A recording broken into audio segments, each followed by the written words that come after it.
Welcome to episode 9 of the Chi-Town Shoot Wrestling Podcast. I'm Marcin, and joining me in the squared circle are Chris, David, and Andres. We're coming at you from the heart of the wrestling world, Chicago, Illinois, bringing you the latest news, hottest takes, and all things WWE and AEW. Don't forget, folks, we want to hear from you. Send us your thoughts, questions, and your wildest predictions to chitownshootpodcast at gmail.com.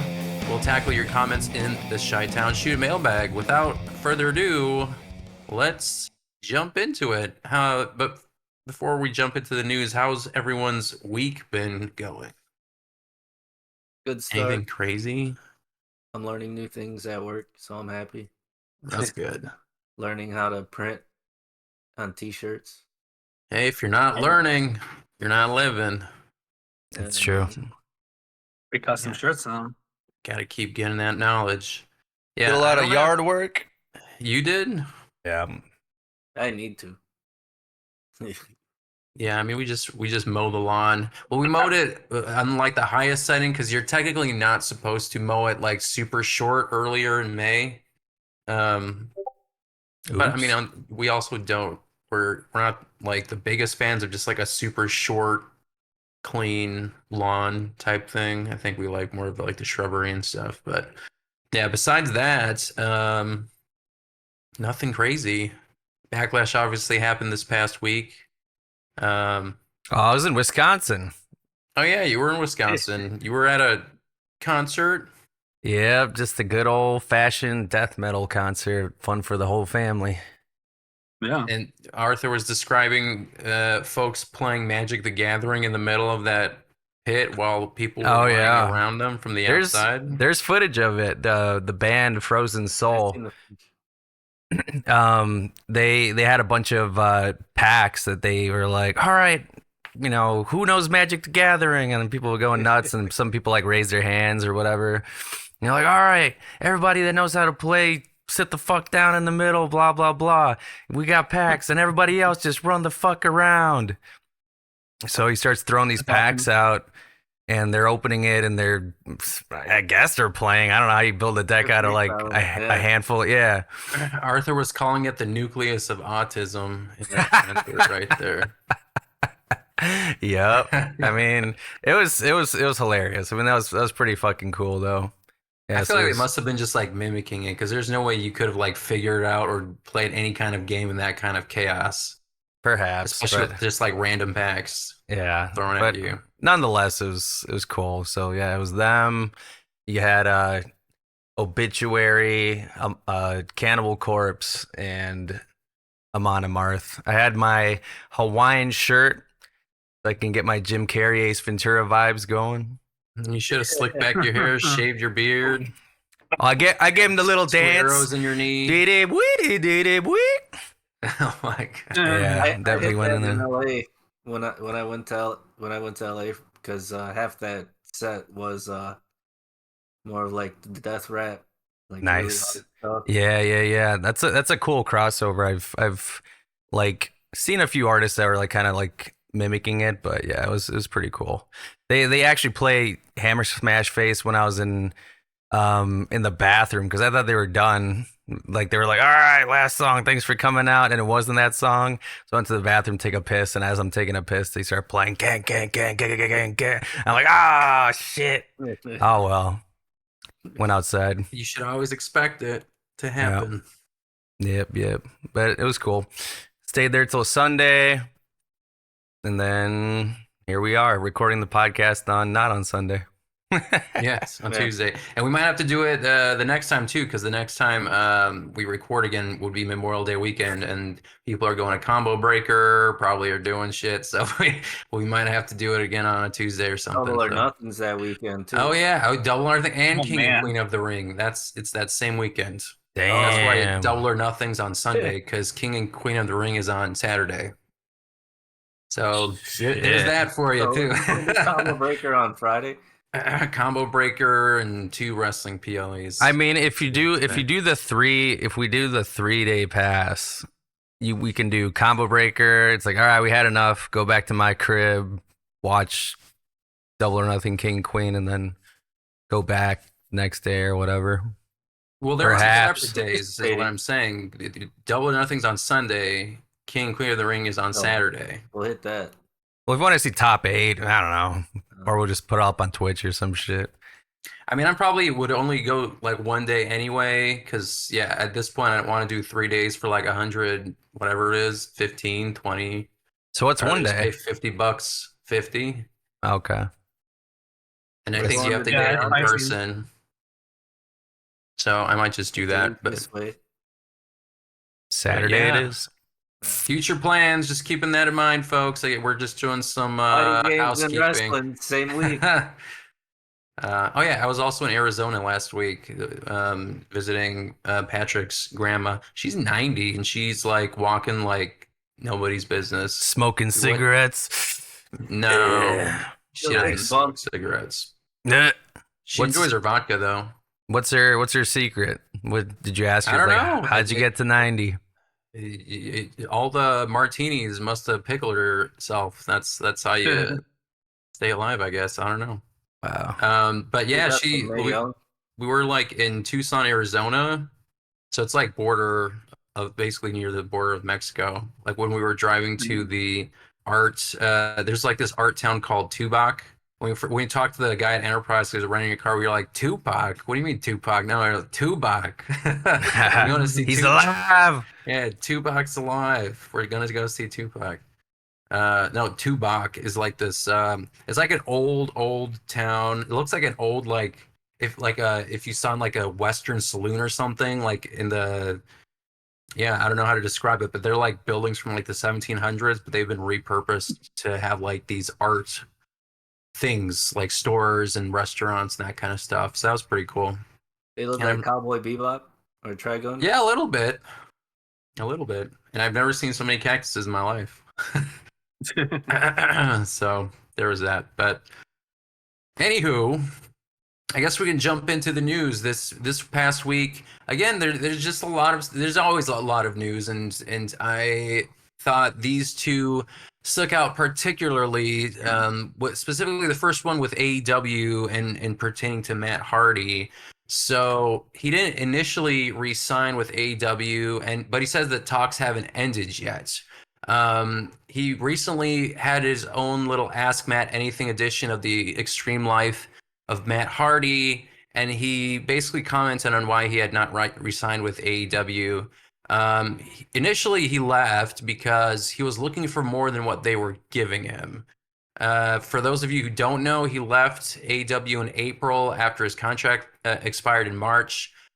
And since then, he returned to TNA, but he hasn't signed a deal there. So I don't know if it's like, a handshake, spit in a handshake. He said that he's still in talks with AEW and other entities. I feel like that might be, even WWE. But this is what Matt Hardy said. He said, I think the reason that I did not resign with AEW initially was because I just want to play a more substantial role in what AEW is doing going forward, especially for me on TV.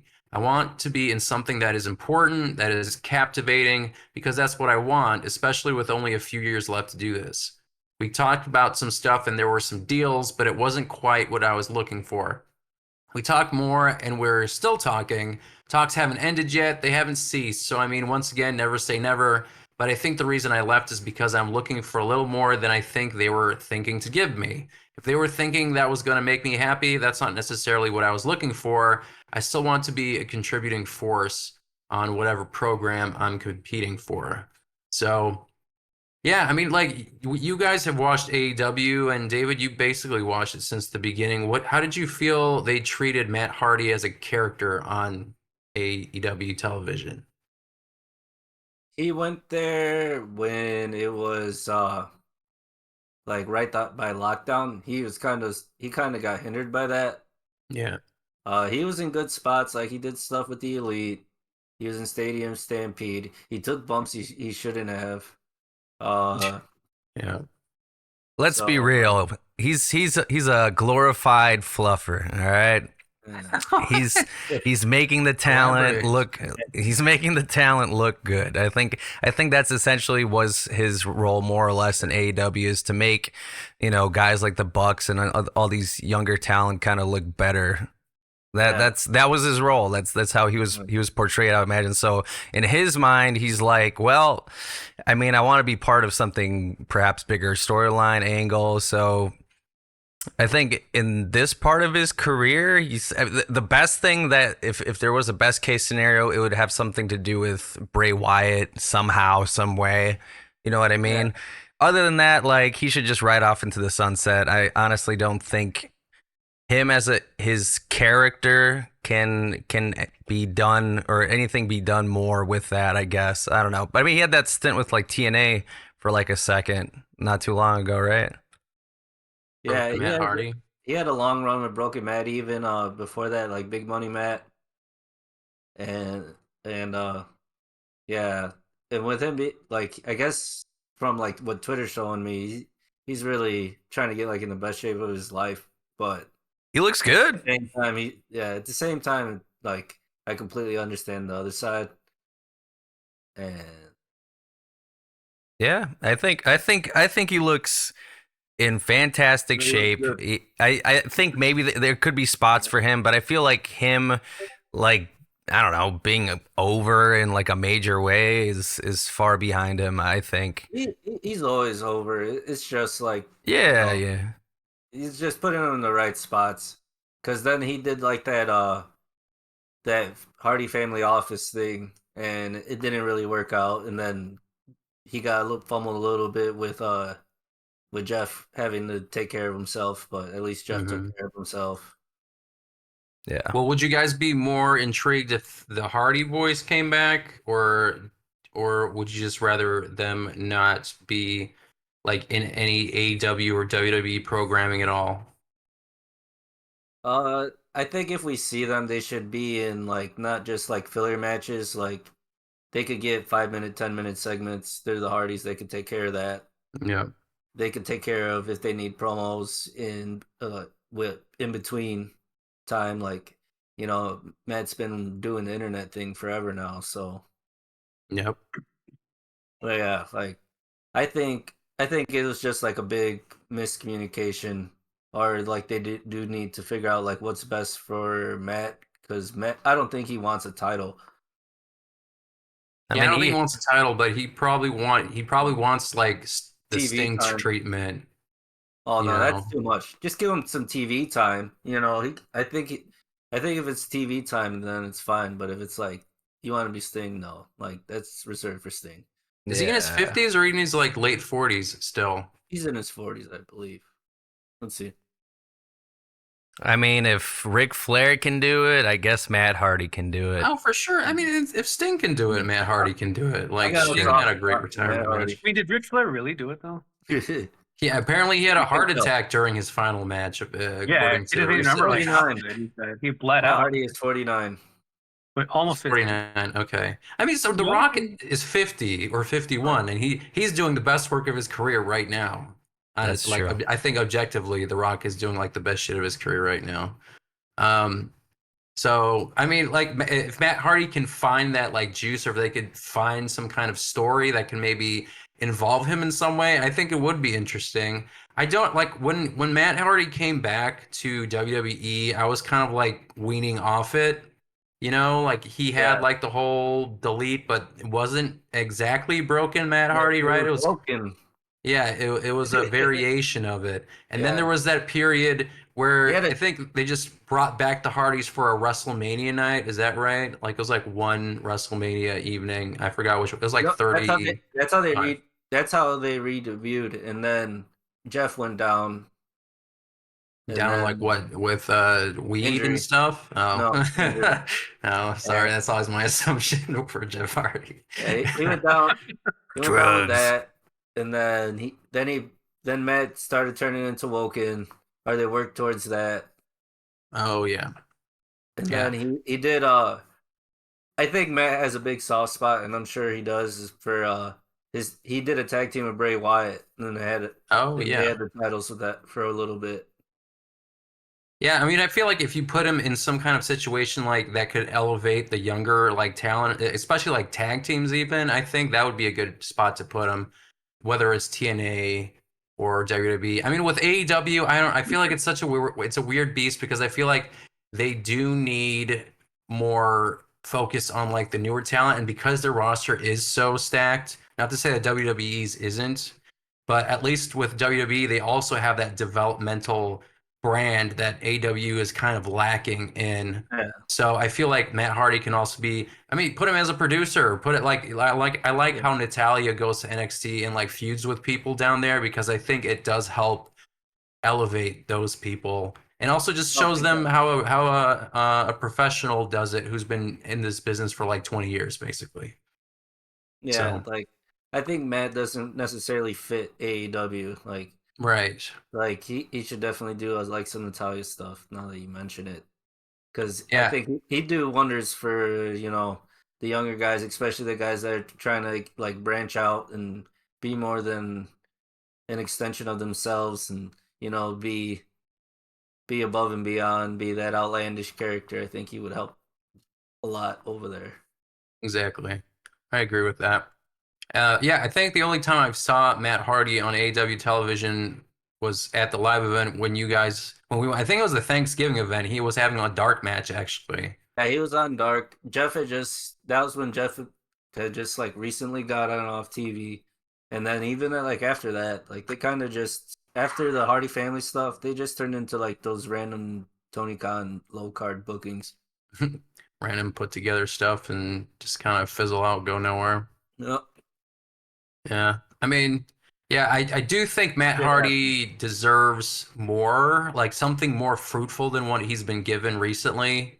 Yeah. And I don't think he's looking for like main event type stuff, but I think he's just looking for something more substantial than, put together random matches and then it goes nowhere. Like, oh, I'm wrestling Dante Martin for the 18th time.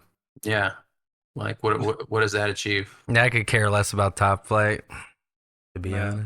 honest. See?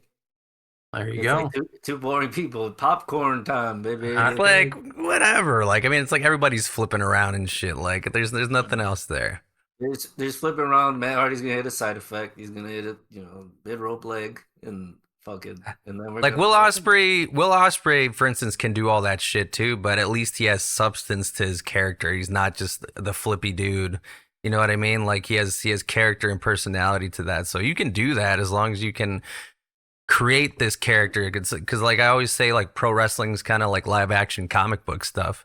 You get attracted to comic books because of the characters and story on the paper and the design and all these things and origin stories. But like if it's just like, oh, here's if it was like Batman or something, and you didn't know it was Batman, it was just some guy in like a bat suit, and you had no idea what the fuck he was doing. Okay, he does like karate and shit and judo, but it's like who gives a shit?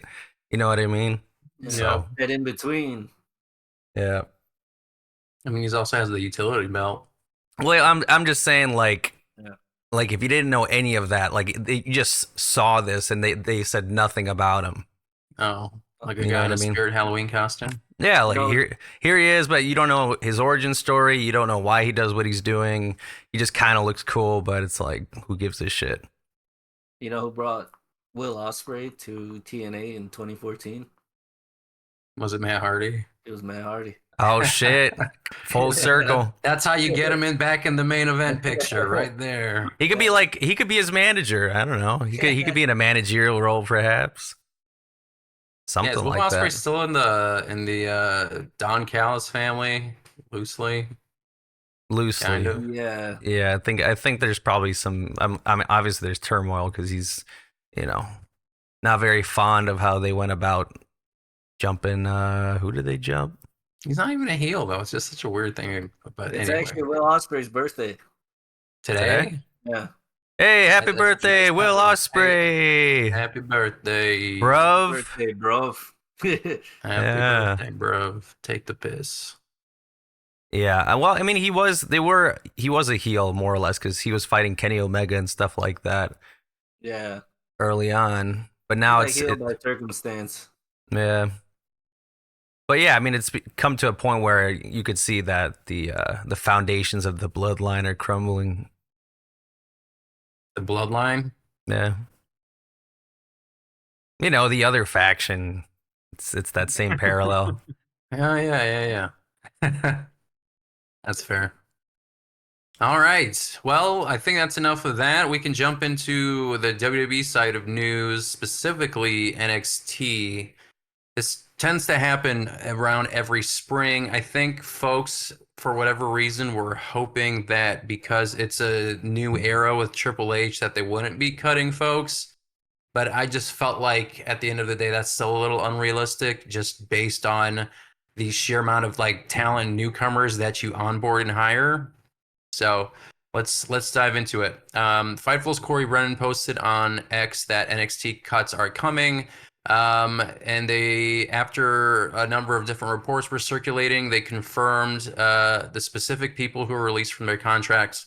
The biggest name is Drew Gulak, who has been with WWE since 2016 and worked as an on-screen talent as well as behind the scenes. Gulak was recently written out of NXT storylines after Ronda Rousey shared a story about his pulling the drawstring on her sweatpants as an example of WWE's toxic culture under Vince McMahon. As of this writing, PW Insider was also reporting Gulak is among the cuts, and here are a list of other 9 names. They had Daryl Mason, Vlad Pavlenko, Ezekiel Balogan, Kia Saint, Emma Diaz, Valentina Feroz, Keyshawn LaFleur, Trey Bearhill, Julian Baldy, and Boa. Who? Those names, we'll get to that in a second. Of those names, another that had been a part of TV is Valentina, which I mentioned. She and her tag partner Ulyssa Leon were featured during NXT's 2.0 era. Leon requested and was granted her release last year.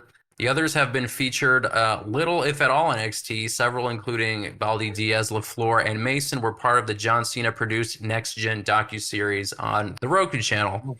So, I mean, a lot of these folks were like in that kind of like weird, like up and comer, not quite on TV, kind of like purgatory, you know, like they're ready to get sent out or put on the NXT brand, but I don't think they quite did. Unless I'm mistaken, David, do any of these folks stick out to you? Because I'm not great with names on NXT.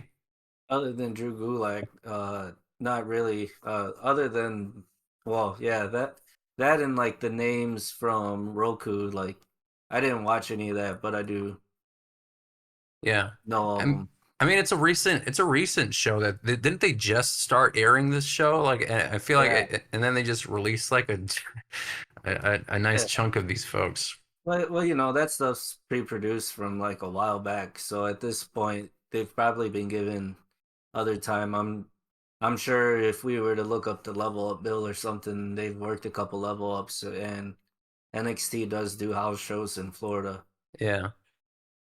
I mean, like, so Drew Gulak was the interesting release, and a lot of people have been kind of talking about his specific issues. The one that this article pinpoints is the Ronda Rousey comment, but there have been a number of other talent within NXT who have been saying for a while that Drew Gulak as a person isn't great. He's been giving this kind of grizzled veteran kind of testing you in the ring, and someone pinpointed, what's that? It's like because he worked with Daniel Bryan once. Yeah, exactly. I don't know. There was someone who was like a more famous superstar. He's like didn't draw a dime, but he's acting like, you know, basically big shit. I mean, he got the headline of SmackDown once. Yeah.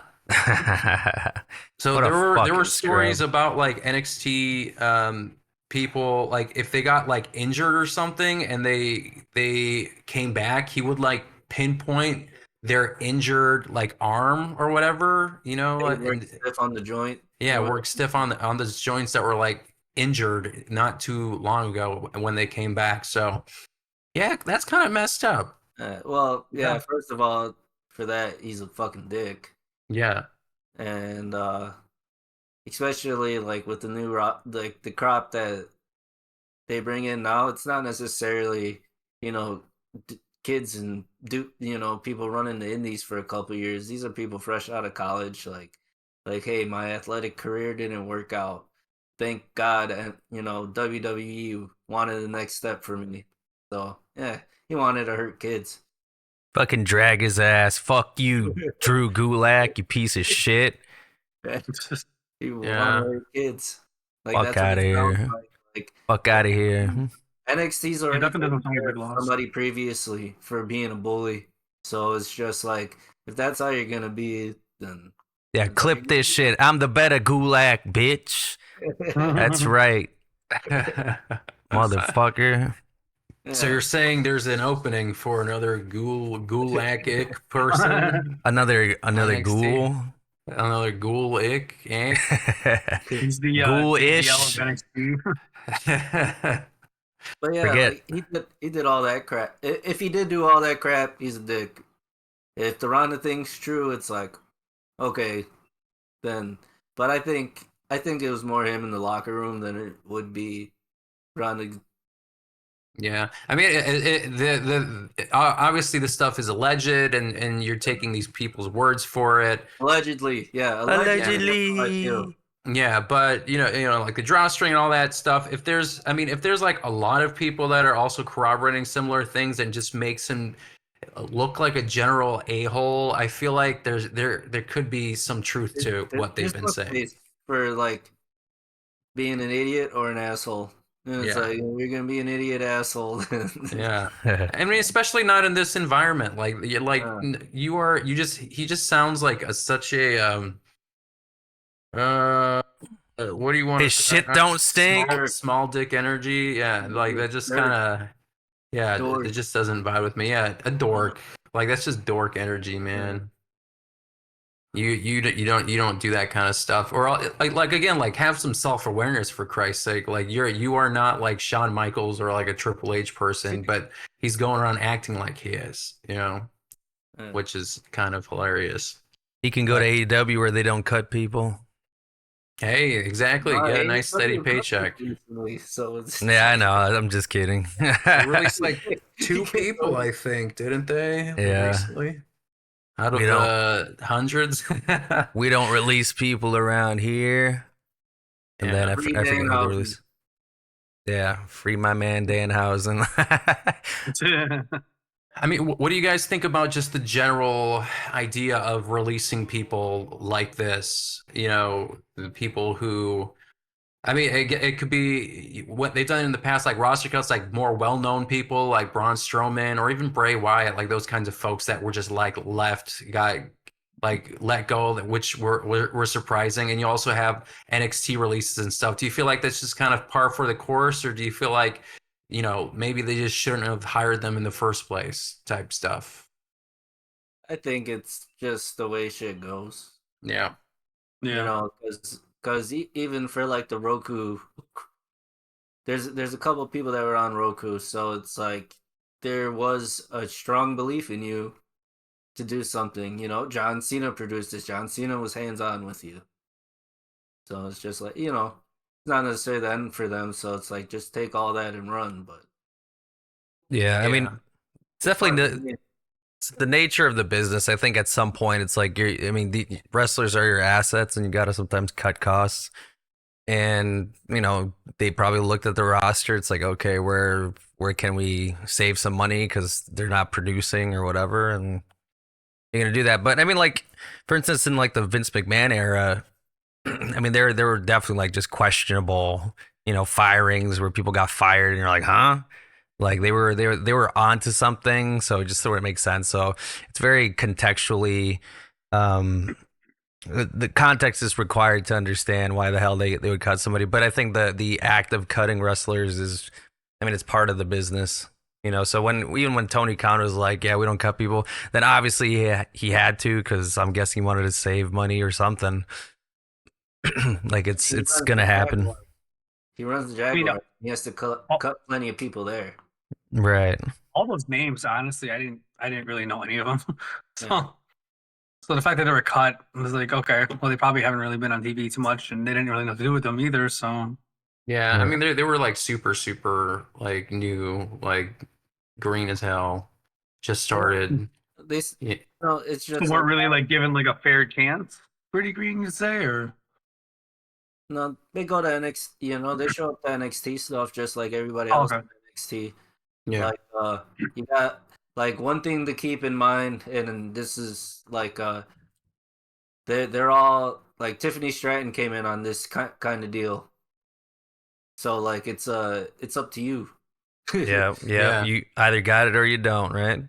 I mean, same with like Bianca Belair too. Like she wasn't like, indie darling or anything like that. I think she was kind of similar to Tiffany Stratton in terms of her I think Mark background. Henry just ran into her in a weight room or something. Yeah. I mean, and Jade Cargill, I mean, we'll talk about her a little later.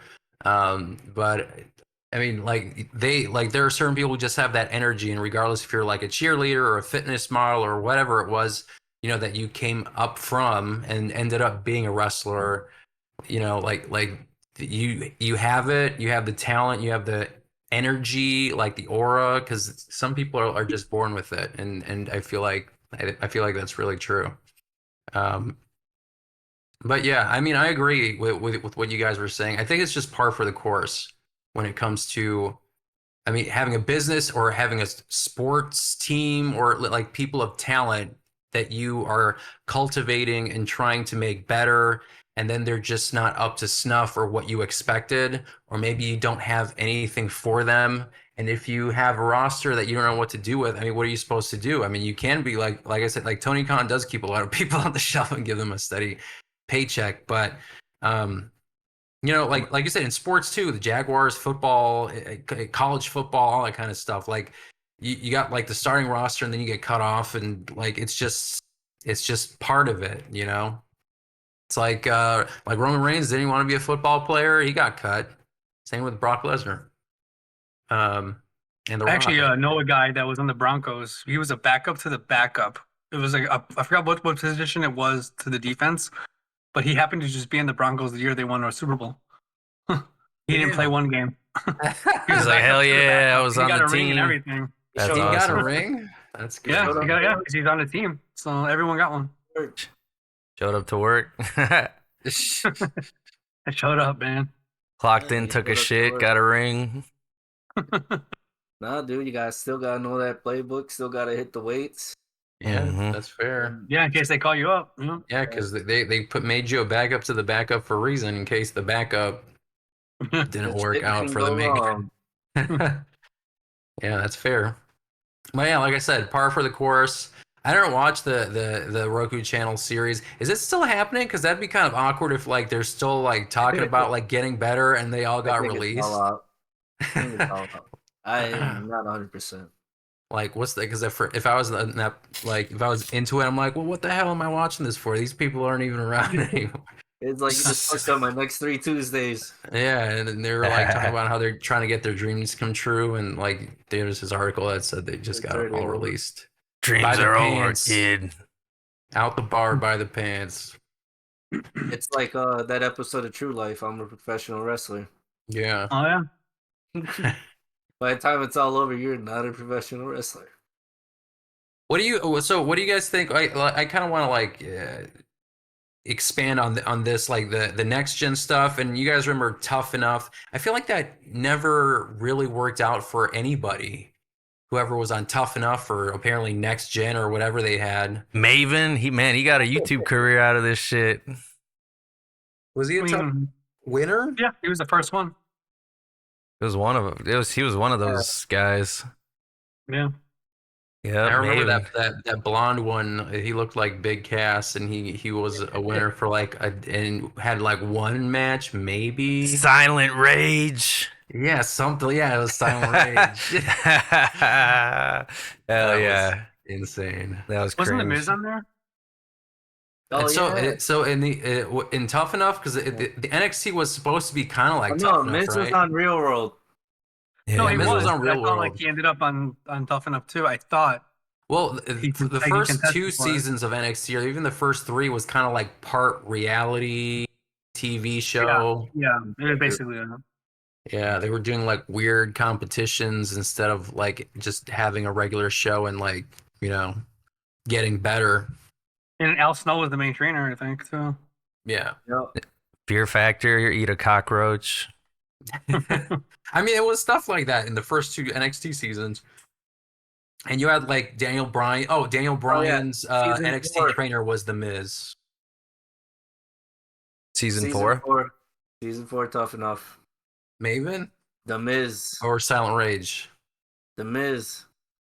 Oh, as a trainer? No, he Or, was. no, As a as winner. a participant. Yeah.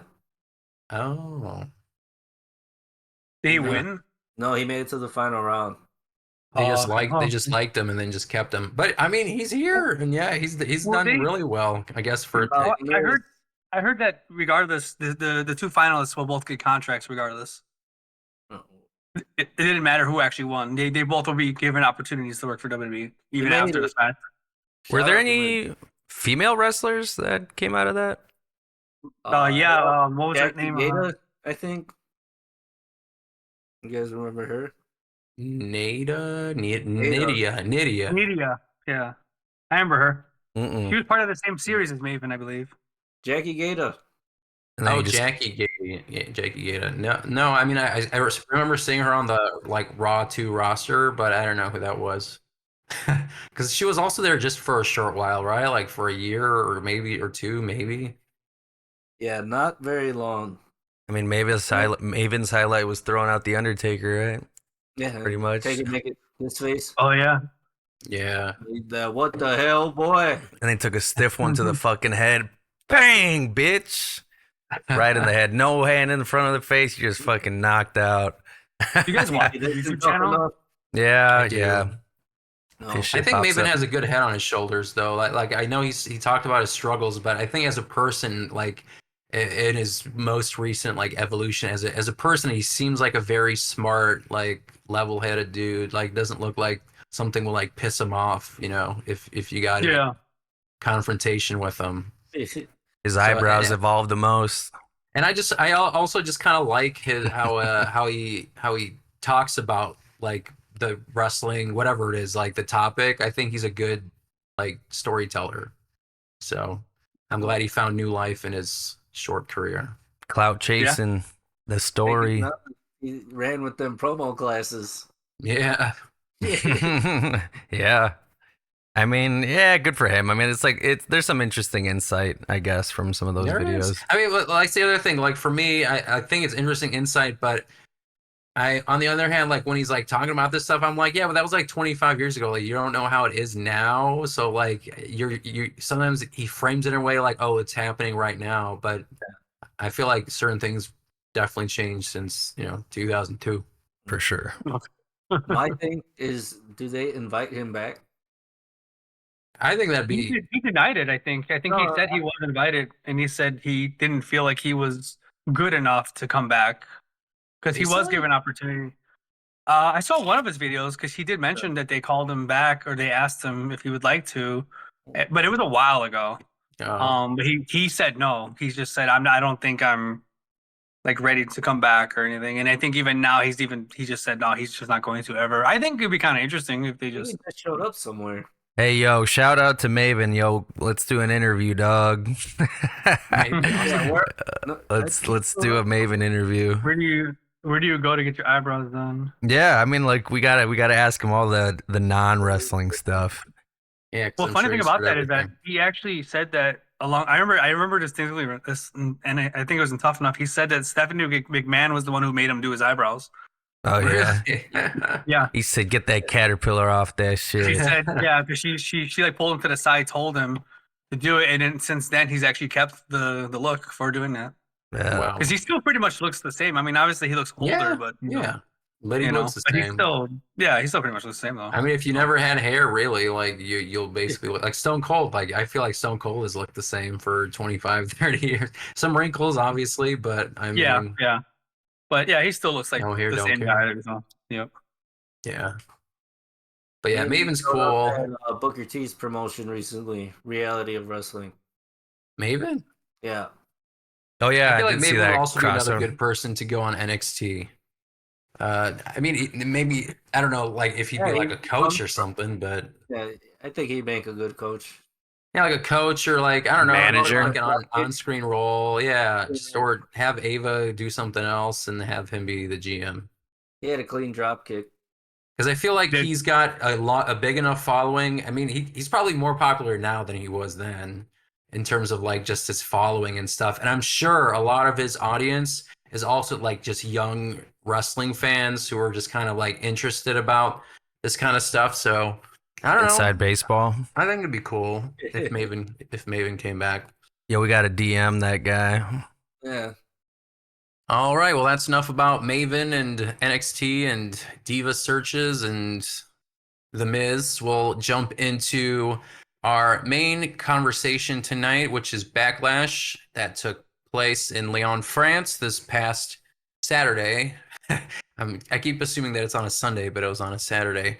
And yeah, the pay-per-view was great, and I think it was elevated considerably by the audience that was loud almost consistently. And I don't know where they had that energy, but it was there in droves. And one of the things that Triple H tweeted out during, I don't know if it was during Backlash. Oh, no, it was on SmackDown.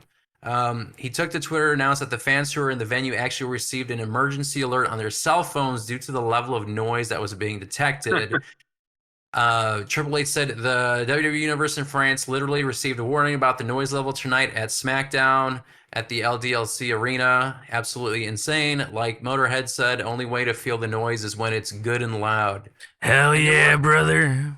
There were 11,101 fans in attendance, which like we were like Allstate Arena is like 15, 16,000. So that's kind of crazy. Like it's 11,000. It's less people, and they basically were so loud that there was another comment that I don't know if it was Michael Cole or someone there said that like the cameras were shaking because it was so loud. And I don't know if it's their loudness or maybe it's the acoustics and it's just kind of a combination of it, but crazy, like crazy. That's craziness. What? Yeah. So let's start with that. What did you guys think of this crowd in France on SmackDown and Backlash?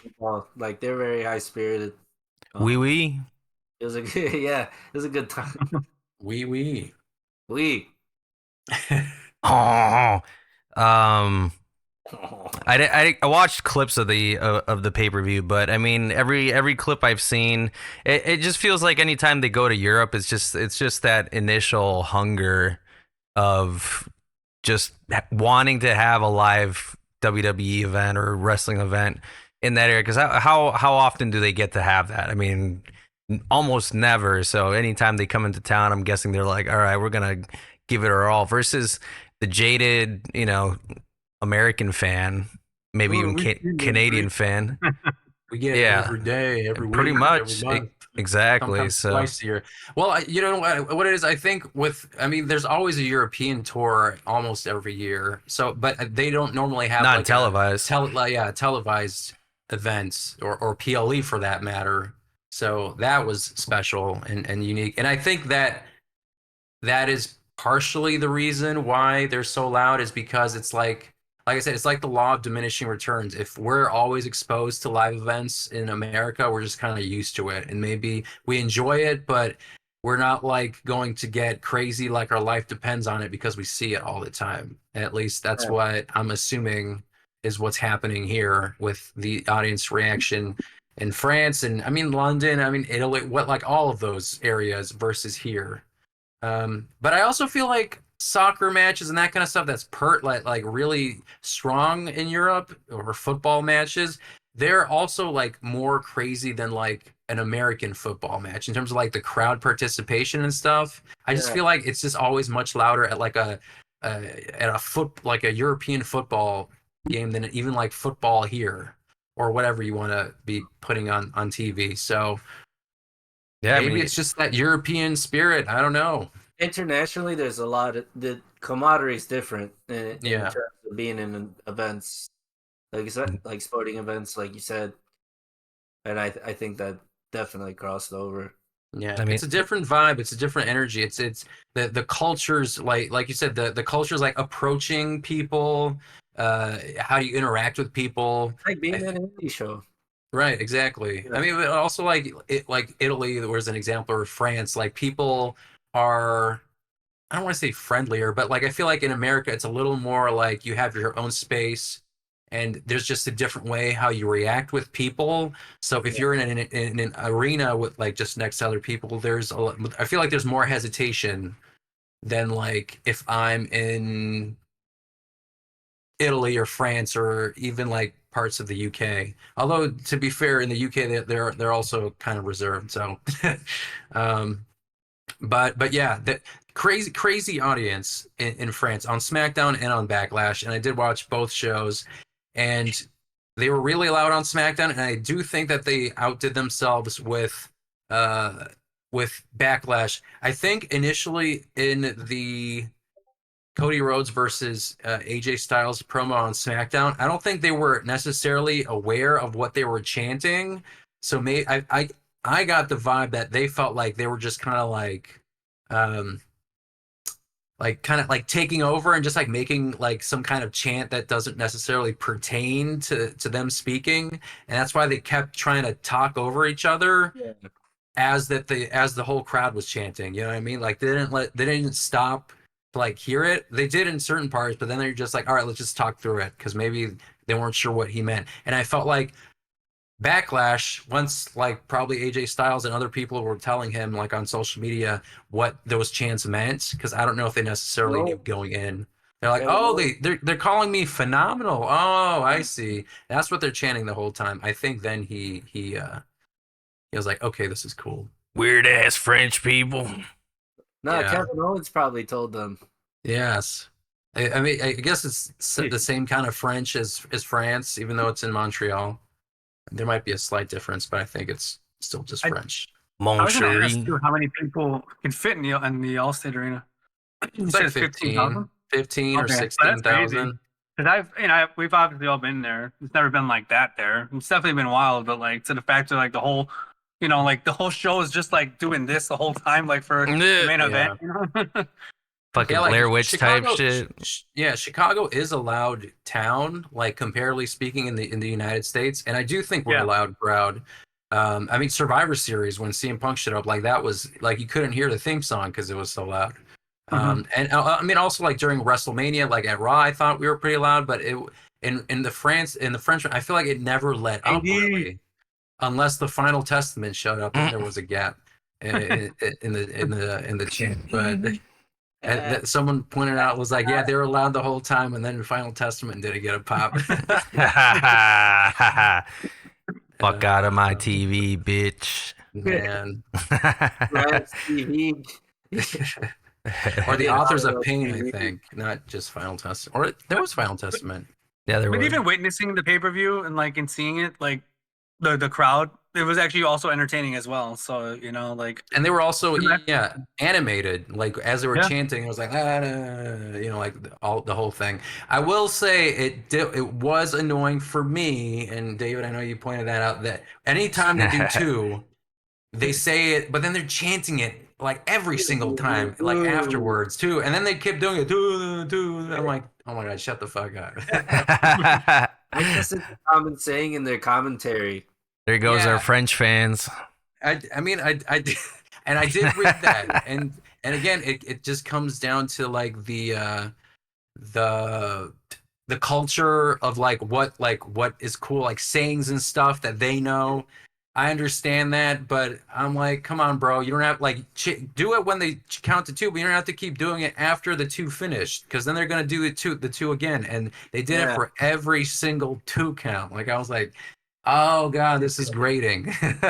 But damn, yeah, but they were awesome, and like people that should be getting cheered as hard, I think should be cheered, got their flowers, like Naomi, like the whole glow thing. No one was doing that shit until France started doing it with like the phones and the fist in the air. Like the entire crowd was like so behind her. Same thing with like Jey Uso. I mean, we're here like for Jey Uso, we do this, but like they got their phones out, so it just looks like bright white fireflies going up and down. That's cool. And then Connecticut forgot on Monday.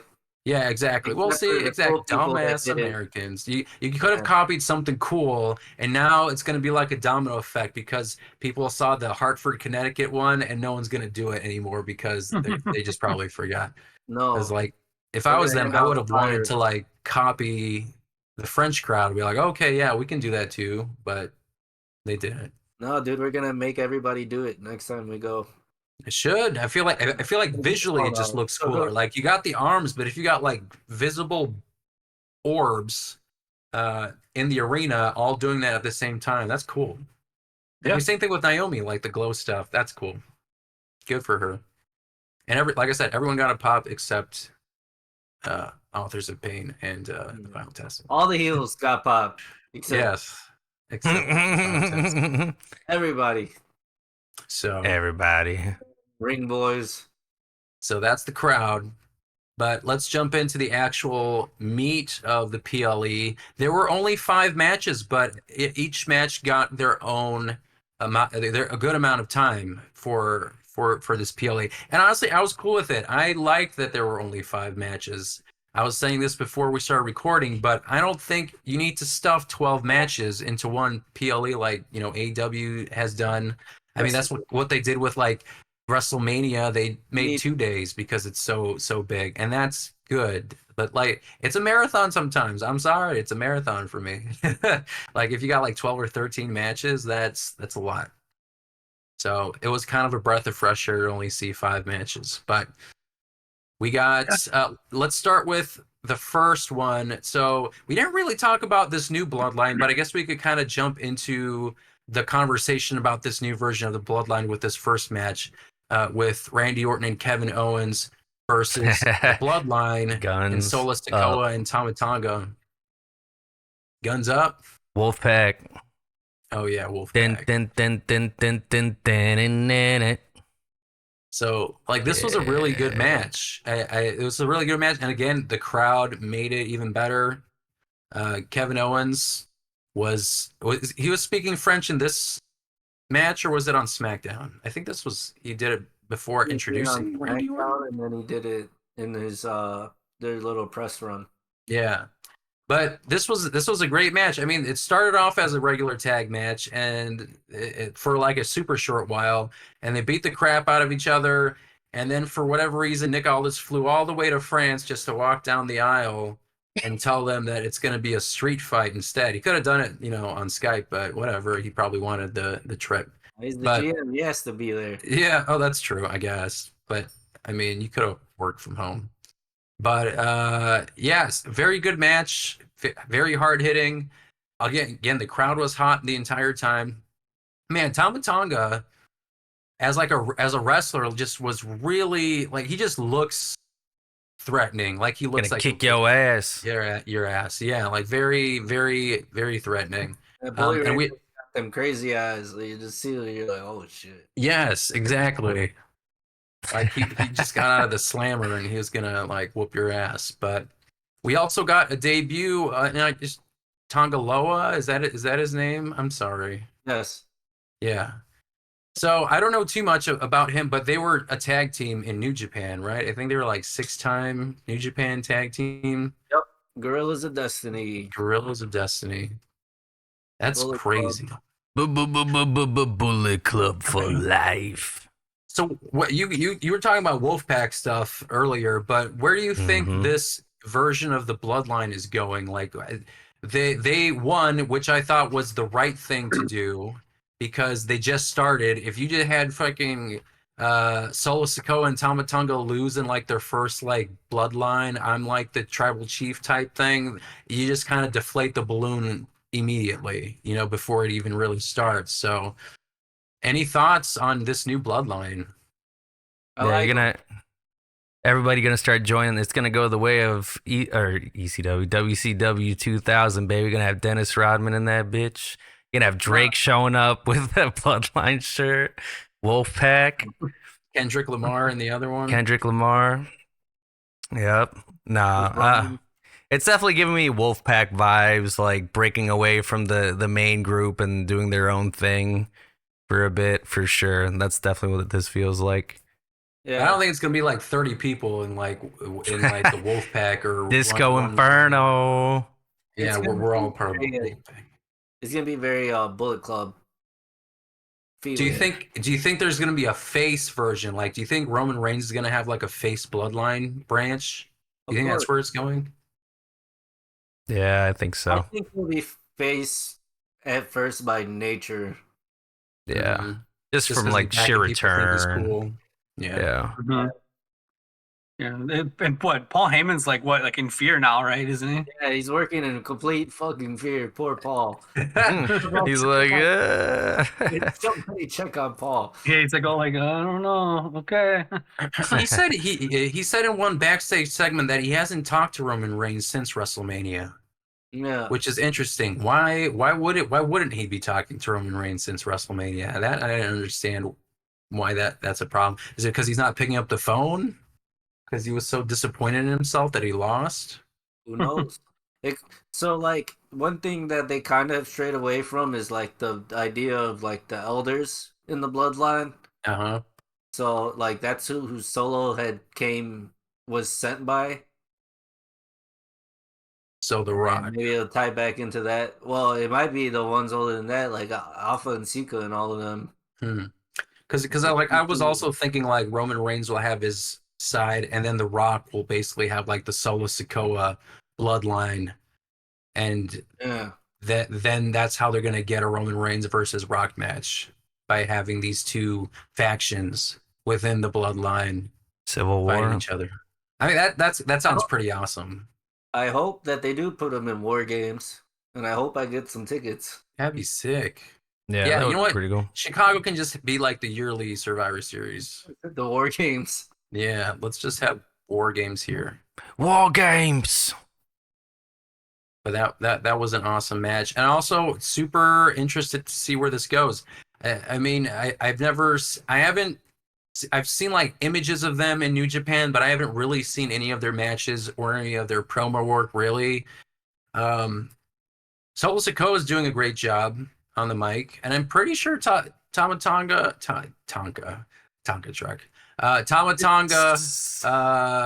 was he was talking too, right? Or am I hallucinating? Like he had some mic time on SmackDown.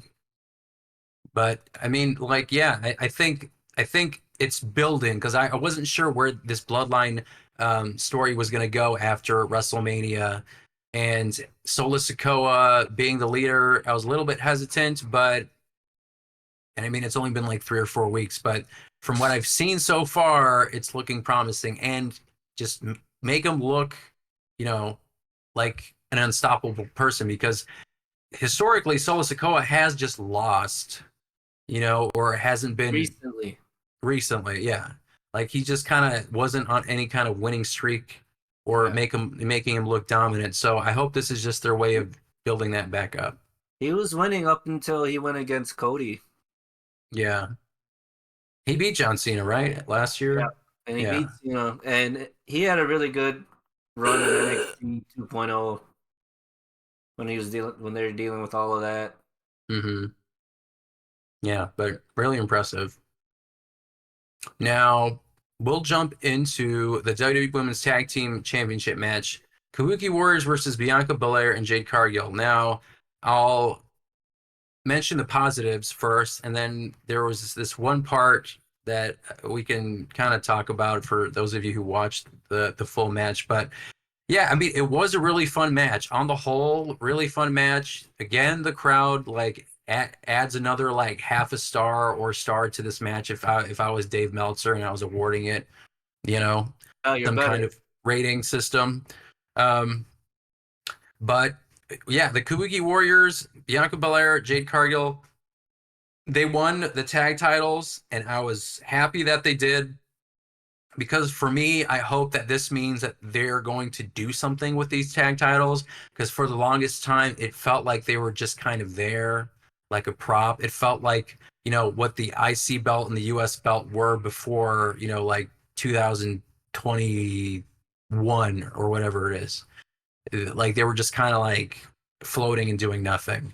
They did a lot. They started off strong with Sasha Banks and Bayley, and then it just kind of fizzled. And then you just had people getting injured. It was passed around to different iterations of like Chelsea Green and Dewdrop and all these people, Piper Niven. Shit. But yeah, like the right people won, and it was a really good match. That issue with that the last part with Jade Cargill, where she had Kyrie on her like shoulders, flipped her like up forward, and then like chucked her up in the air, and then grabbed her and then slammed her. Like if Oh you haven't yeah, seen that, that looked sick. yeah, I And saw that. Yeah. her top rope jump when she got tagged in, I didn't see that before from her, or maybe I just don't remember, but that was awesome too. Um, The the splash was new. what was that? I said the splash was new. Yeah, so okay, so it was new. So cool. Like she's adding stuff to her thing. There was this one period that was like it was like palpable that they messed up because it was her and Kyrie in the ring, but apparently Kyrie wasn't the legal person. Mm. So they were trying to figure out how to get her legal or tagged.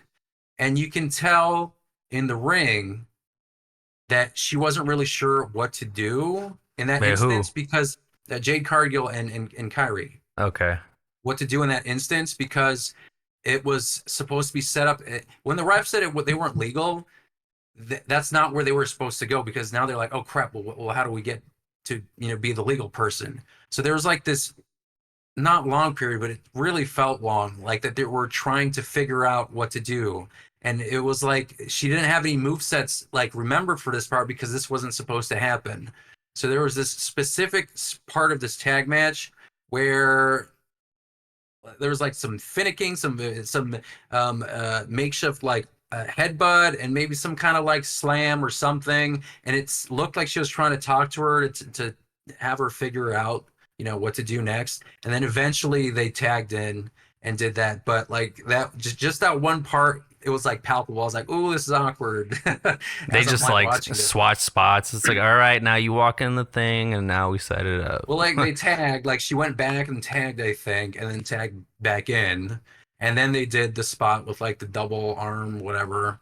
Um, but yeah, that was the only like negative thing I saw. But otherwise, a really good match. Jade Carg or Bianca was in it most for the longest time, and I do think they're putting Jade Cargill in this tag match as a tag team because of maybe some of her shortcomings, and I think they want to give her more time to just be with other people who are really good, I guess, for lack of a better word. Because Bianca Belair, if we're talking about like ring time between her and Jade, I think Bianca was there for like 75% of the time, and then Jade came in and then did her thing. And again, for me, that's fine. I don't care. She's got the looks. She's got the charisma. She could be like she's better than Goldberg. I'll say that she's better than Goldberg, Go especially with like Goldberg. what she can do. So yeah, I don't know. Did David? Did you have any thoughts, or Andres? You guys have thoughts on this specific match, or Yeah, different opinions? I unfortunately missed the match, but went back and saw the highlights because when I got to the pay per view, um, I think it was just the last match I just missed. So, but when I remember I voted for the Kabuki Warriors to win because I thought they were gonna try and have a more of a longer build up. So like at a bigger pay per view, they were gonna take the titles away from them. Yeah. But honestly, when it was all said and done, I actually felt it was the right choice to give it to the other two. Honestly, it just felt right, because like you said, like the tag belts, like even though like the Kabuki Warriors are a great team, it's just I don't know, like it just kind of made more sense that they just hand them off now at this point, even though they just kind of just got them really too. I mean, and they are a great tag team, but I think the issue is like that Triple H just didn't have much for them in terms of like a big rivalry, Yeah, like something yeah. that needed more time to breathe. It just felt like they just had it. Like it felt like it was just part of the Bailey story. You know what I mean? Like it was a Yeah. piece that like, oh, we're dominant. We have tag champs and we have a WWE champion, women's champion. So that's what it felt I like. feel like they're losing kind of like ideas too, even with damage control, even as a whole. Like, I don't Do you, know, like do you where's it feel like going? do you feel like because of like the limited English that they know, do you feel like that hinders them in terms of storylines or from like Triple H's like brain? Do you feel like that I affects? I don't. I do think so actually, because like like a lot of development with characters is also when you cut your promos and stuff like that. So when you're in America, and like I don't know, you're speaking Japanese. It's like the crowd's not really gonna like follow through with it. They're not understanding you either. I know they did the thing with the subtitles for a while, which was cool, Mm-hmm. but I don't know. I think there was just a more better team to hold those belts now, and it just felt right. I mean, at first I was against it because Jade Cargill getting a belt like right now felt a little soon, but I think, like you said, partnering her up with someone else that's also very good. It was the right call. Yeah. So I mean, yeah, I Kurt don't know. Angle got the WWE Championship like the first year that he was in WWF. First year. Yep. Yeah, Yeah. so Yeah. I don't But yeah, mind it. I don't know. I European think it could title be like 3 months in. the limited English, but I don't know. I mean, Asuka was still very good on her own, but Yeah. when you put her with Kyrie, like I don't know. I don't know if Kyrie can really be on her own either.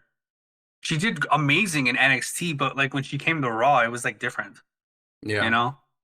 So I don't know. Like they put them together and they're great, but it's like I don't know what to really do with them. Especially just like I said, Damage Control as a whole after like the whole thing with Bailey was over, which Right. we all saw that coming.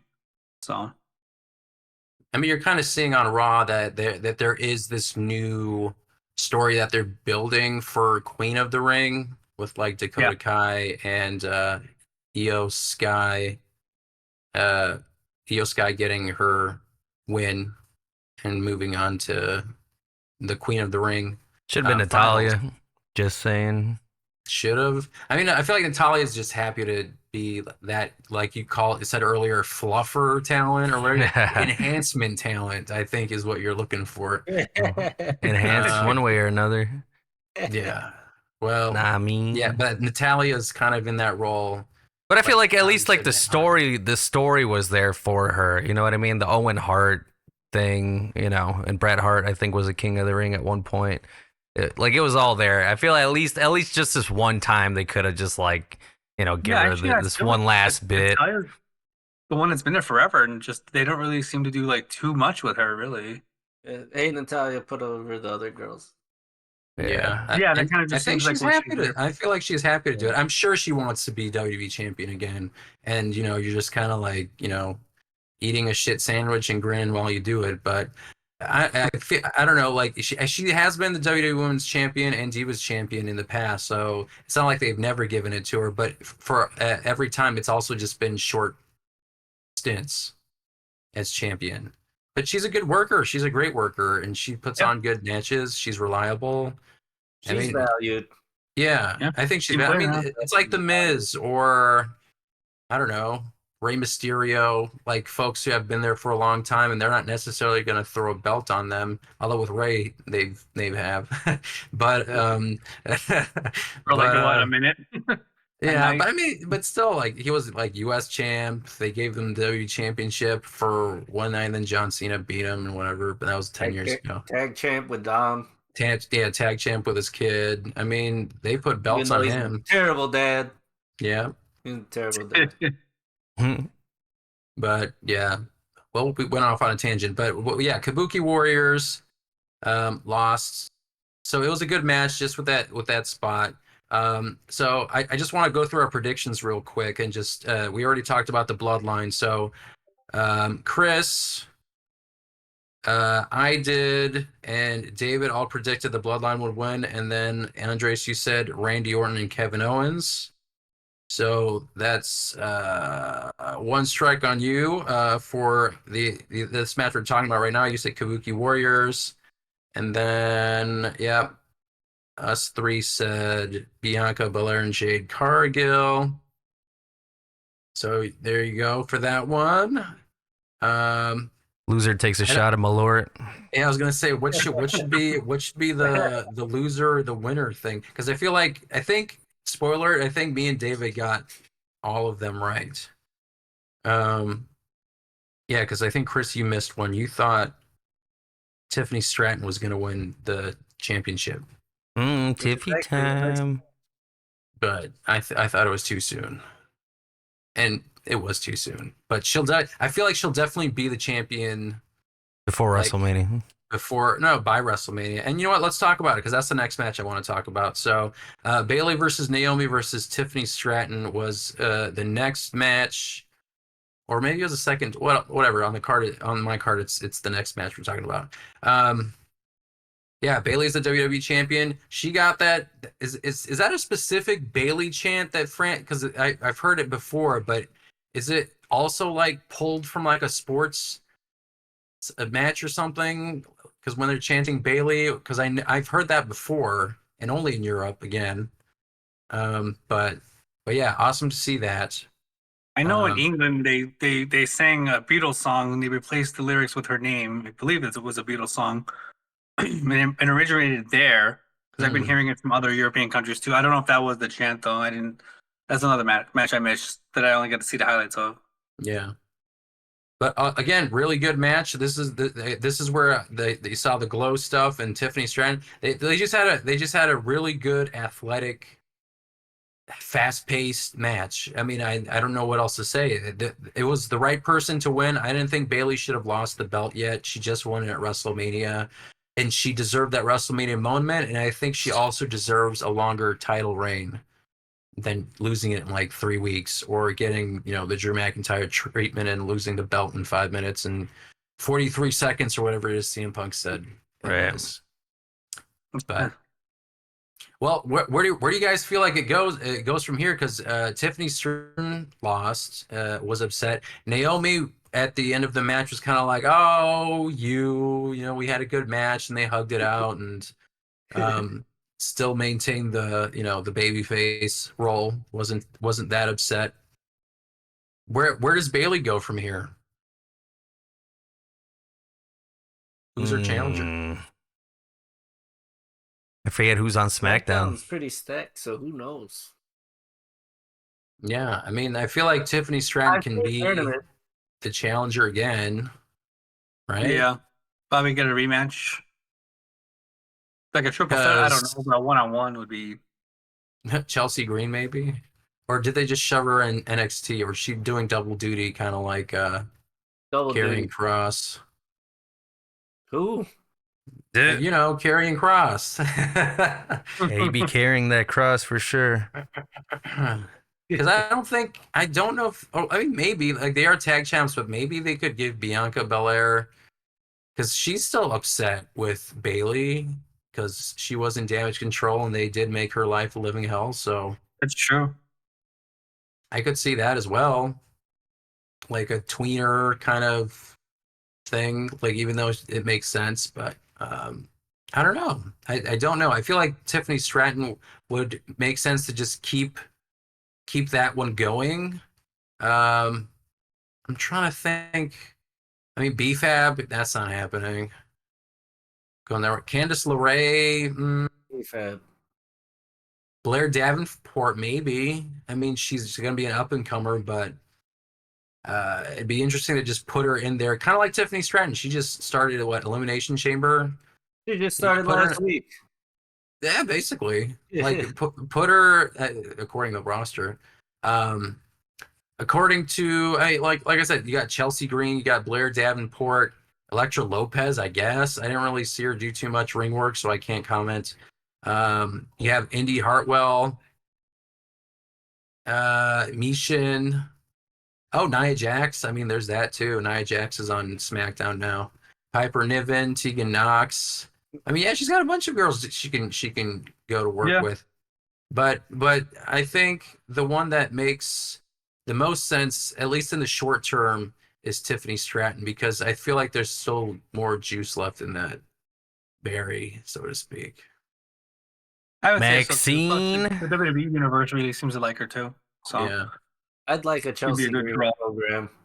I do Yeah. I do too. I want a singles, like, because I feel like they don't give her enough. Like, the short amount of time she has on the microphone, I think she's entertaining as hell. So I don't know why they just can't put her in like a singles match. If you want to give her a WWE Championship match, maybe there should be a mid card title for the women's division. I don't know if that's that bad of an idea. Like their version of a TBS NXT. title. NXT's getting the women's North American. I was saying, yeah, exactly. You're right. So if NXT is getting one, I don't see why the main roster can't get, a pair. Even if it's like one, like the tag titles, where it's just like moving between the brands. Yeah. I don't see why you can't have one of those as well. But yeah, Good Then he match. got as many belts as AEW. Almost, but if they start having belts like fuck the world championship and stuff that doesn't make sense, then sure, I'll say that there's too many belts. Or if they have The like, learning tree. yeah, or the learning tree belt, or they get Muhammad another Ali belts. they get another promotion, and People's then all champ. those belts promotions show up, then I'll be complaining. People's But champ belt, yeah. right now, Participation. it's a good amount of belts. It's a fine amount of belts. TNA cross WWE. Yeah. All right. Let's jump into the World Heavyweight Championship match with El Campeon Damian Priest and Jey Uso. I believe that none of us thought Jey Uso was going to win. Let me just verify that. Andres Damian, David Damian, me Damian. Yep, no one thought Jey Uso was going to win. I did in my heart. You Just not didn't on like you paper. wanted him to win. Just not on paper. So what did you say the percentage was in your head of the percentage of him winning? 0. Beating Damian. 0? 0.1? Zero. 0, but my heart 100. This was also again a really good match, and there was an interest that Damian Priest made a point that he wanted to win this match without any interference. And like that's the other thing I don't understand. The guy's telling you not to help, but you like he told him to leave, and then they still tried helping him again. He's like, no, like I'm trying to like push him away. Like why are you doing? I didn't understand why Damian Priest or why Finn Balor and the Watermelon Head were helping. When he told him not to, like after the first time they did it, and then It's so they can break up the Judgment Day, obviously. Boys. but then on Raw, which just happened this past week, it seemed like they just kind of like, oh, actually no, everything's fine. Yeah. Like Damian, sorry. He blew up. yeah, exactly, and that seemed like legitimate. So I feel like maybe they're not. They're like, maybe we'll break him up. Actually, no, let's not do it. They're going to set up a betrayal. Maybe they're just stretching it out. I don't know, but that was a big. I think that was one of the main focal points of that match was seeing the threads of the Judgment Day kind of slowly being pulled apart a little more after Rhea Ripley's injury. I mean, like they've had those ongoing headbutts between each other in those backstage segments and even during matches, like JD never winning a match, basically. Hey. or Dominic Mysterio, like trying to get like LW or Legado del Fantasma and like all the LWO and just kind of like rubbing shoulders with them, and Damian Priest isn't liking that. And it looks like Carlito is going to be just an ally of the Judgment Day, kind of. That would be funny if he was part of the Judgment Day too. Because I mean, they weren't doing anything with Carlito really in the LWO. He was just kind of there. Yeah, So, he even got his apple back. Yeah, they brought back the apple. So yeah, he needed something to do. But I will. That'll be interesting to see where that goes with him in the Judgment Day. But this was a really good match. But I don't think any of us expected, nor anyone in that crowd expected, Jey Uso to win. Although he did get like an entrance like a Cody Rhodes from the crowd. Like he got a very big ovation. It even transferred over to NBA games. Yes. Yeah, I mean, if there's one thing that's fucked it up. Who fucked it up? Hartford, Connecticut. Of course they did. They didn't want to repeat it. They're snobs. Yeah. They're like, you know what? We don't want to copy trends. No, we don't want to do nothing. We don't like fun. It's like super close to the WWE headquarters too, Hartford, Connecticut. Yeah, that's why CM Punk was there, because he just got out of the headquarters because he was trapped there. Apparently, he was stuck in the office building. He didn't have a level 6 card. Yeah, and then he couldn't get out.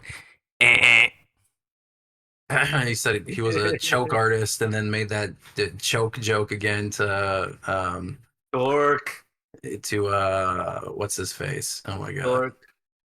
No, the commentator. Jesus, why am I? Pat Pat McAfee. McAfee. I don't know why I forgot his name, but yeah, DARPA chief. he said he's a joke artist. Another Jack Perry joke. Um, but yeah, so very good match.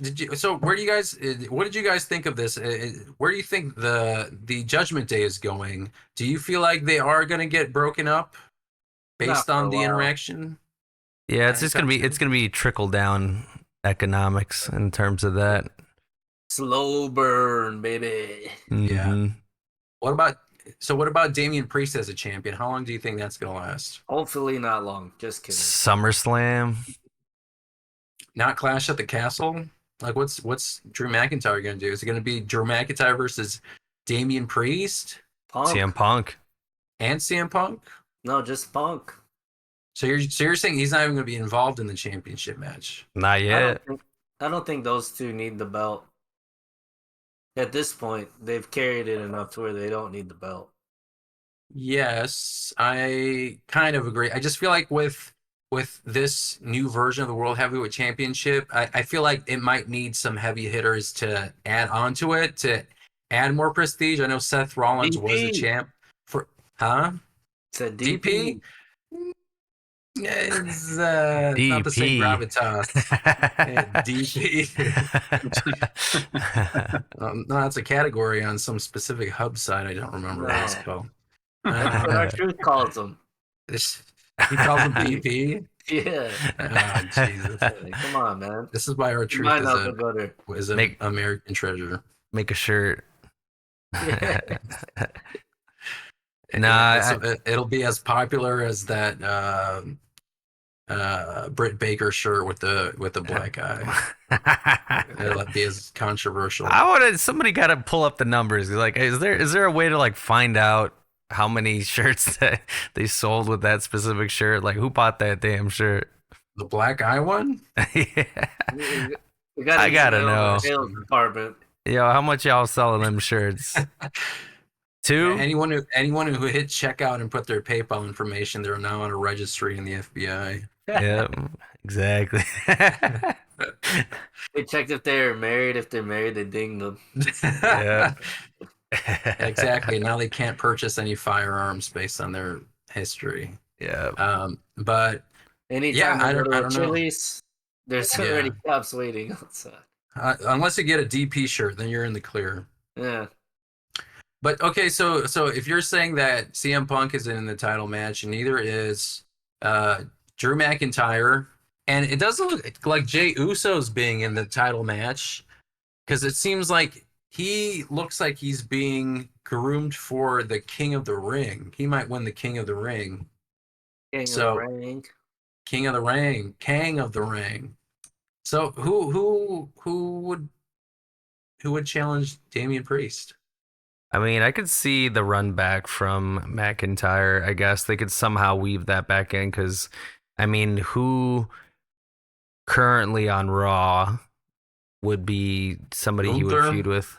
Yeah, I mean, I guess Gunther. A Sheamus? face run? Oh, Sheamus. Sheamus lost, so that doesn't make sense. Sheamus. Rollins back sooner than we think. But WWE doesn't have rankings, so they could do whatever they want. So Even if you have rankings, you can do whatever you want. that's true. But then at that point, I'm like, why do you have rankings? Just in case I need them. But like, okay, like you can see, I could see a Sheamus because I feel like he needs to have something, right? And Gunther, I feel like Sheamus, like when they had those promos, they had good chemistry with Drew McIntyre. Like they had great promos. Like I don't know what it is. Drew McIntyre just really works well with Sheamus and CM Punk. Like he's also on like the run of his life right now. But yeah, I don't have an opponent.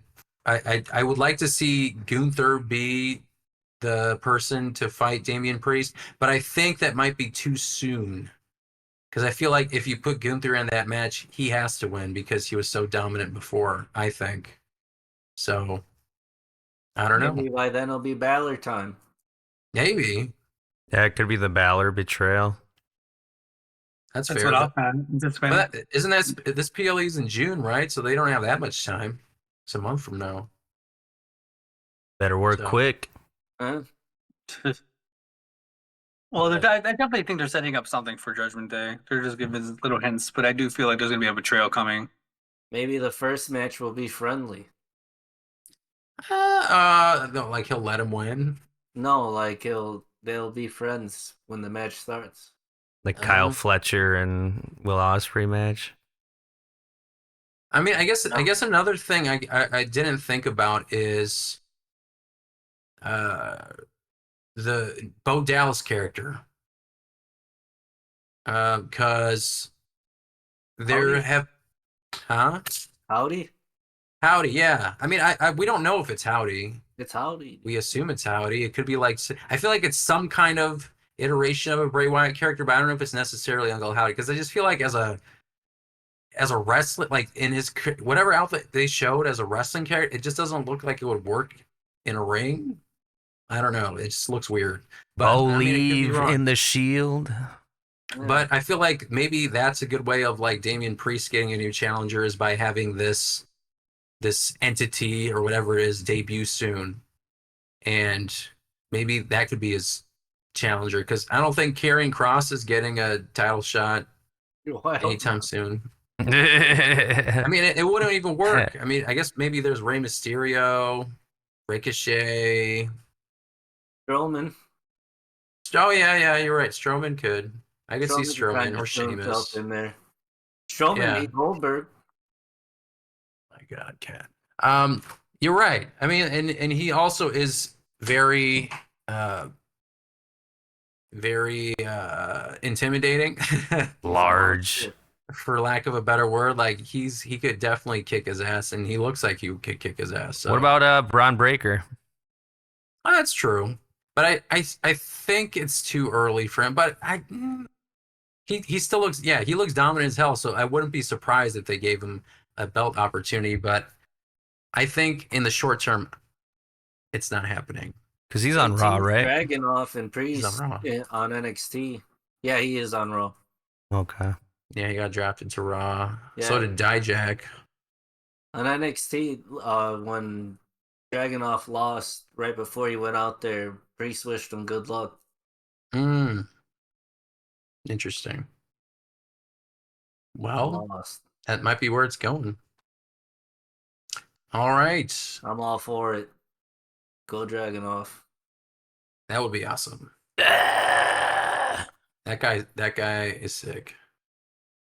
Both in the cool way and sick in the head. Somebody's Just the got to way he does remind him that matches. wrestling's fake. Yeah, man. Like just watching that, just watching the match he had on Monday with Ricochet, I was like, I think he's beating him for real. Like he's just like throwing fists and shit, and Watch his NXT UK. yeah, like that's insane. Like, and I think he just bleeds the hard way. Like he's not blading or anything. Like I think he's just like hitting his head, yeah, or something. Like he smashed Goldberg. his head on a turnbuckle, or it's crazy. And someone should check his brain for concussions. But I'm all for that. All right, the last match, and this is another match that I think no one expected AJ Styles to win, but I think it was an opportunity for Cody Rhodes to cement himself as the champion and kind of prove himself. Yeah, we all said that Cody Rhodes was going to win. I just wanted to double check. But yeah, another really good, a really good match. I would give it 4 out of 5 stars if I was Dave Meltzer, but because it's Chi-Town Shoot, I will give it 3.5 out of 4 stars because we got 4 stars on our flag. But yeah, really good match. Again, the crowd elevates it with the chants consistently. There was no lull period that whole match. I don't know where they pull that out of their ass, but the energy was there the whole time. The promo that they had on SmackDown, and again, like the short amount of time that they had to build this match was like 2 weeks, 2.5 weeks to have some history behind them. I mean, AJ Styles like just did a great job. And someone was saying that he was basically wearing similar clothes to when he was wrestling Dusty Rhodes way back when, but I don't think that was accurate because AJ Styles is wearing like booty shorts then, right? He wasn't wearing like the long trunks, but I think the color scheme was similar. Yeah, it was the same shade of purple. Yeah. I was like, either that or he just wanted to cosplay the Undertaker, but or he's That's part what I of the was Judgment thinking. Day secretly. Oh. But yeah, really really good match. I mean, AJ Styles, I don't know how this man does it. I mean, he's like 45, 46, something like that. I mean, he's doing like again some of the best stuff of his career. He doesn't look like he lost any step or he's not gassed or anything. He looks like he's in great shape. I don't know where he goes from here. Does he feud with LA Knight again? Probably not. So, yeah, Or but LA really good Knight on match. SmackDown. Yes. Yeah, right, Yeah. because He's still on WWE champion, right? Yeah. I can but- see them stretching it out between him and Cody a little bit longer. I mean, there's always been rematches for the main title belt, anyways, in the very Yep. following pay-per-view. That's true. I mean, when it comes to like WrestleMania Backlash immediately, but in this instance, it should have been like a Roman Reigns rematch, but they have this whole different story they're going with that. So it made sense to have someone like AJ Styles face Cody. And again, it was basically like a dream match because I don't remember the last time they wrestled each other, if ever. I mean, I don't remember. No, that was the first time. Yeah. And I like that little throwback because Cody or AJ Styles was commenting on the Stardust character in their promo or the contract signing. And during the match, he did the whole like handspring and then did this. So that was fun. Hell yeah. But it was really good. And Cody, like they did so many finishers on each other. And there was one finisher that Cody just kicked out of one after Burning hammer. Yeah, the burning hammer. The Kenny Like, that Omega was- effect. Kenta Mhm. Kobashi only used 7 times. Yeah. Like it was like already like 6 finishers in. He's like, I'm kicking out at one, Yeah, brother. like if that was a stored finisher, that would be like 8 stored finisher. That just take 2 supers to store that finisher. And Yeah. Super Homelander kicked out at 1. And he's drinking that milk for energy. Just kidding, he's cool. That's what I'm waiting for, though. I'm waiting for the Homelander turn, and then you got the LA Knight versus Homelander Cody thing going. That'll make him more interesting. But I mean, I'm sure that's going to be a layer that they add on later. But right now, that I don't think it's the time because he's still the biggest baby face. I don't know if he's the top merch seller, but he's definitely like number 2, if not number 1. So they're not letting that gravy train go. But yeah, really good match. I mean, I don't know. Again, I don't know if they're gonna have another rematch. Maybe there's. I mean, it feels like it just started. Like it did. Like this was their first match, so they might go the route of Brock Lesnar and have 3 matches that lead up to SummerSlam. Because I don't know what they do with Cody Rhodes on SmackDown from here. And that's the interesting part, is to see what they do with him, because he was so intertwined with the bloodline since he re-debuted on WWE, that now that he's finished the story, he's got it, and he doesn't have Roman Reigns in his life. I mean, he has the bloodline on the same show, so I guess there's that. But I don't expect them to be dancing with each other anytime soon, at least not until SummerSlam. So who do you guys think should be Cody's next feud? Well, they got to go to Saudi, right? King and Queen. So there's the King and Queen of the Ring tournaments, but I mean, he's on the poster, so I'm assuming they're putting a championship match on there as well. Yeah. So Same with Becky. Oh, because Becky Lynch is also fighting Liv Morgan at King and Queen of the Ring. I'm pretty sure. Come on, Liv Morgan. I think she's winning. Yeah, I think so. Because, I mean, that's the feud. Like, you have Liv Morgan do the thing. She comes back from injury. Yeah. And you have the triple threat with Zayn Gable, Bronson Reed. So those are the 2. So, I mean, I'm expecting a WWE Championship match. Come on, Gable. LA Knight. LA Knight as the next challenger. You can't do that to LA Knight unless he's gonna win. Yeah, and it's also too soon, I think, for him. But give him some kind of belt because he hasn't had anything, I think. So, like that man deserves some kind of championship. Like you also don't want his spark to go down because you're not giving him anything crazy. Like he just worked with AJ Styles, so I feel like since he's kind of like tied in that feud right now a little loosely, maybe LA Knight can be in the match too. Like just put in and just make it a triple threat at Saudi Arabia. That I could can be see that. interesting. Yeah, And then that would just be have bad. Cody win again.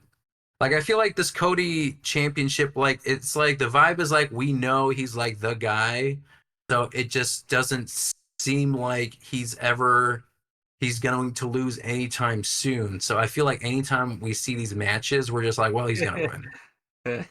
So like, what's the Cena wins, LOL. Yeah, exactly. So is this gonna be Cena wins, lol?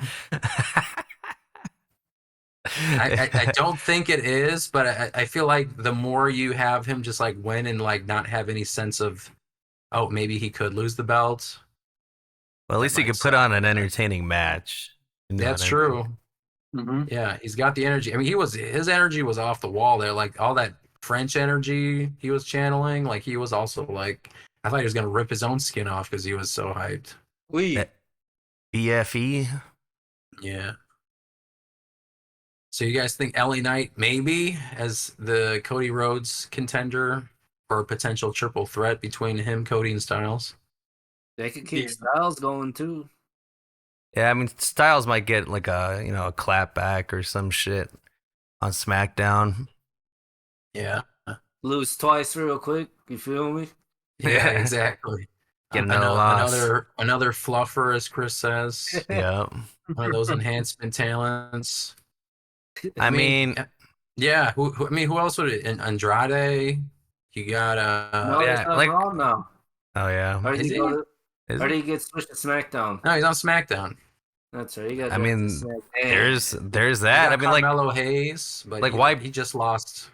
why bring back Andrade if he's just gonna be like, I don't know, just kind of there. You know what I I don't mean? know. Where's also where's Charlotte Flair at? Was she on SmackDown? SmackDown. Ah. I don't Shit. think she's actually on anything right now. She's just injured. I feel like they're gonna wait to determine where they want to put her. It's kind of like Rhea Ripley, where they didn't put her in the draft because she's injured. Gotcha. Oh, but you have Baron Corbin on SmackDown now. Boo. You have Bobby Lashley. Bum ass Corbin.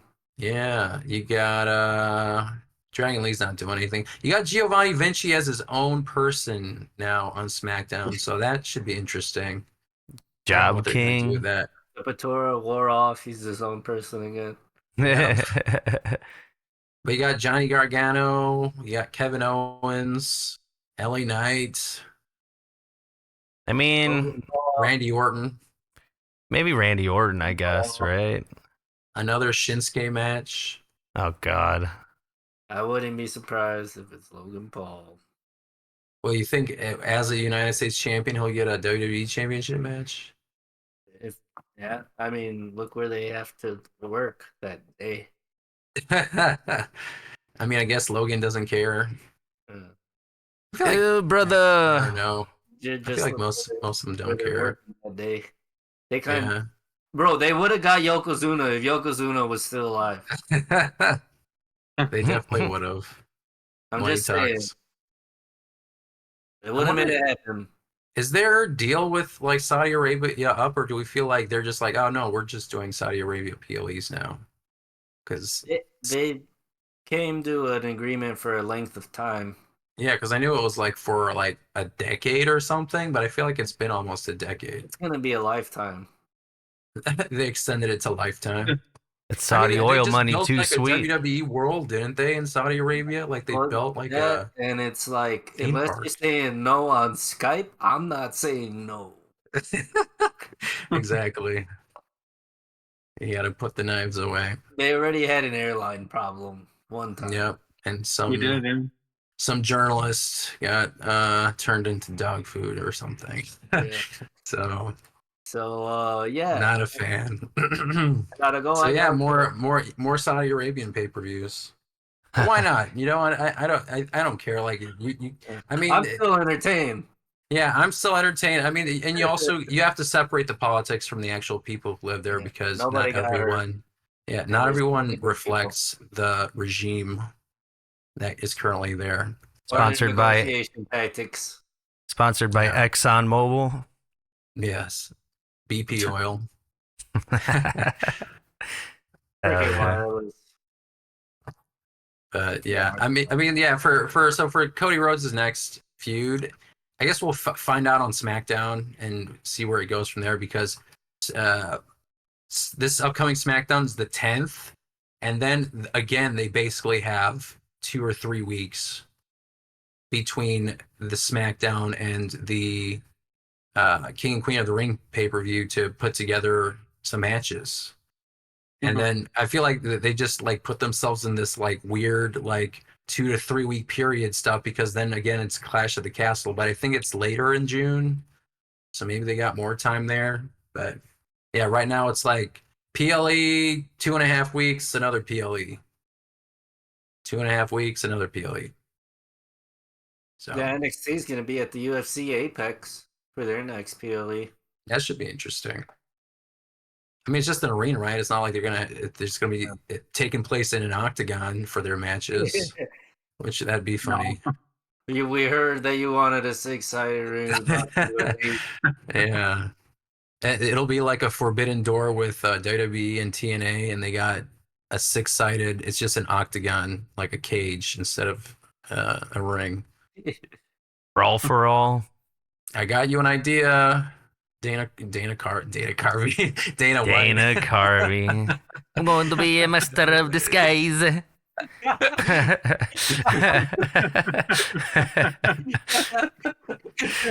Yeah, Dana Turtle. Carvey disguised as Dana White. Turtle. You're not turtle enough for the Turtle Club. What a stupid ass movie. Oh my god, that movie was so bad. But that was funny as a kid, though. I thought like the funniest part was the commercial for the movie, and then I saw Showed the all the movie. funny parts. Yeah. All right. Well, that's a wrap for this episode of the Chi-Town Shoot podcast. Please don't forget to like, subscribe, rate us, and leave your feedback. Tune in next time for more wrestling madness. Until then, keep marking out.